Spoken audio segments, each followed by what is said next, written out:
హరీష్ రావు నిజాయితీ పరుడైతే తన చిత్తశుద్ధిని నిరూపించుకోవాలన్నారు ఎమ్మెల్సీ అద్దంకి దయాకర్. సీఎం రేవంత్ రెడ్డికి కక్ష సాధింపులకు పాల్పడాల్సిన అవసరం లేదని ఆయన స్పష్టం చేశారు.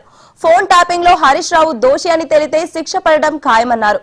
ఇక ఇదే అంశంపై ఎమ్మెల్సీ అద్దంకి దయాకర్ తో మా senior correspondent Srinivas face to face. ఒక్కసారి తెలంగాణ రాజకీయాలు వీటెక్కాయని చెప్పొచ్చు. ప్రధానంగా ఫోన్ ట్యాపింగ్ కేసులో మాజీ మంత్రి హరీష్ రావుకు ఈ రోజు విచారణకు హాజరు కావాలని సిట్ నోటీసులు జారీ చేసింది. ఈ నేపథ్యంలో కూడా హరీష్ రావు సీఎం రేవంత్ రెడ్డిపై కావచ్చు, కాంగ్రెస్ ప్రభుత్వంపై కొన్ని కీలక వ్యాఖ్యలు చేశారు.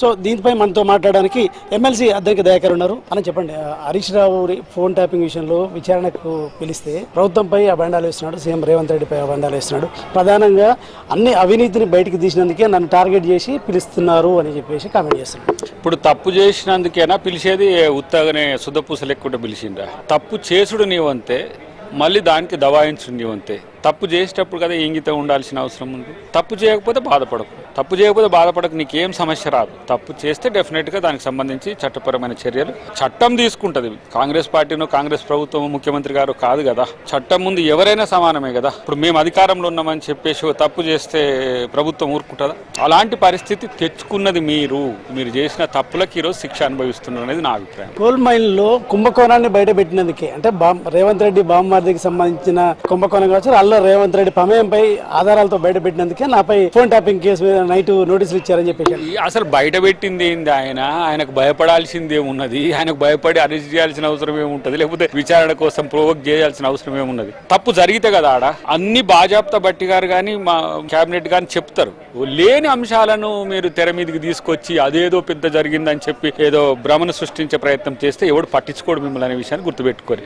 మీరు చెప్పితే వాస్తవం కూడా అబద్ధం అవుతున్నదనే అంశం మీకు ఇంకా తెలియకపోతే ఎవడు చెప్తాడు? కేంద్ర మంత్రి కిషన్ రెడ్డి కూడా ఒక లేఖ రాస్తున్నాని చెప్పేసి అన్నాడు. సిబిఐతో విచారణ చేయించాలి ఈ బొగ్గు గనుల మీద అని చెప్పేసి కూడా చెప్తున్నాడు. వాళ్ళకున్న రైట్ అడుక్కోమానండి, నష్టమే ఉంది. ఏమన్నా మేము విచారణకు సంబంధించిన అంశంలో సిబిఐకి రాస్తే అంతకంటే ఎక్కువ సంస్థలకు రాసినా మేమేం ఫీల్ అయ్యేది లేదు. ఫస్ట్ నీదేందో చూసుకో, ఫస్ట్ నీ సమస్య ఏందో నువ్వు చూసుకొని నువ్వు ఇంటికి సమాధానం చెప్పాల్సిన అవసరంలో ఈయన పెద్ద ఏదో బయట పెట్టిండని చెప్పేసి అందరు ఏదో భయపడుతున్నట్టు ఆయన నటిస్తున్నాడు. కాబట్టి మేమేం ఆ విషయంలో ఫెయిర్ గా ఉంటది కాంగ్రెస్ పార్టీ, కాంగ్రెస్ ప్రభుత్వం. కాబట్టి ఇలా తప్పులు చేసిన వాళ్ళు మాట్లాడుతున్న తీరు చూస్తేనే కొంచెం నవ్వు వస్తున్నది. మీరేమో ఫెయిర్ గా ఉంటది కాంగ్రెస్ అంటున్నారు, ఆయన మున్సిపల్ ఎన్నికల్లో ఓడిపోతున్న భయంతో, ఎందుకంటే పార్టీ సింబల్ తో కాంగ్రెస్ గెలిచే పరిస్థితి లేదు. ఆ భయంతో ఇప్పుడు ఈ ఫోన్ ట్యాపింగ్ అనేది ఒక నాటకాలను బయట పెట్టేసి విచారణ పేరుతో పిలుస్తున్నారని చెప్పేసి ఇదంతా పొలిటికల్ వెండెట్టా అని చెప్పేసి పూర్తిగా దాంట్లోనే గెలిచే పని చేసుకోరా నాయన. ఇవన్నీ అయ్యే పనులు కాదు. కానీ ఇప్పుడు సర్పంచ్ ఎలక్షన్ లో మేము ఇది గెలిచిన సోషల్ మీడియాలో అన్ని ఏదో అటు ఇటు ఇంత వారు పెట్టింది. మీరు ఫస్ట్ మీ పార్టీ డిక్లైన్ అవుతుందో అది చూసుకోండి, పార్టీని సరిదిద్దుకునే ప్రయత్నం చేసుకోండి. తర్వాత కాంగ్రెస్ పార్టీ మీద, కాంగ్రెస్ ప్రభుత్వం మీద కామెంట్ చేయొచ్చు. కానీ మున్సిపలే కాదు, ఏ ఎన్నికలు వచ్చినా అది కాంగ్రెస్ వశమే, కాంగ్రెస్ పరమే అయితే. ఇప్పుడు 2 సంవత్సరాల నుంచి మీ ప్రభుత్వం అధికారంలోకి వచ్చింది. 2 సంవత్సరాల నుంచి కూడా ఈ ఫోన్ ట్యాపింగ్ వ్యవహారం అనేది ఇంకా నడిపిస్తూనే ఉన్నారు. దీన్ని ఒక కొలిక్కి తీసుకొచ్చి దోషులు ఎవరైనా శిక్షించే అవకాశం లేదా? ఇప్పుడు ఆ ప్రాసిక్యూషన్ జరుగుతుంటేనే వీళ్ళకు ఒళ్ళు గగురు పడుతున్నది.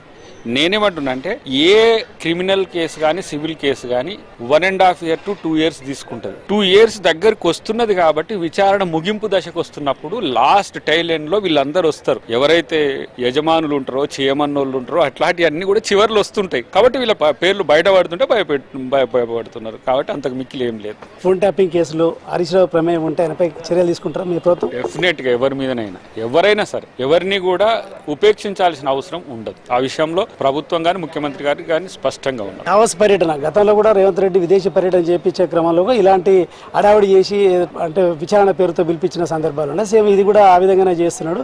ఎంత రాజకీయంగా డైవర్ట్ చేయడానికే, తప్పుల్ని కప్పించుకోవడానికి అనేది మరోసారి ముఖ్యమంత్రి గారికి వీళ్ళతో రాజకీయం చేయాల్సిన అవసరమే లేదు. ఆయనకు చాలా పనులు ఉన్నాయి, చాలా హెక్టిక్ షెడ్యూల్ ఉన్నది. కాబట్టి ముఖ్యమంత్రి గారికి వీళ్ళను విచారణకు పిలిపించో లేకపోతే ఇట్లాంటి ఏదో చేసి ఆయనకు చేయాల్సిన ఆ టాక్టిక్కే అవసరం లేదు. డెఫినెట్గా చట్టానికి ఆ విషయాన్ని వదిలేసింది. చట్టం తన పని తను చేసుకొని పోతుంది.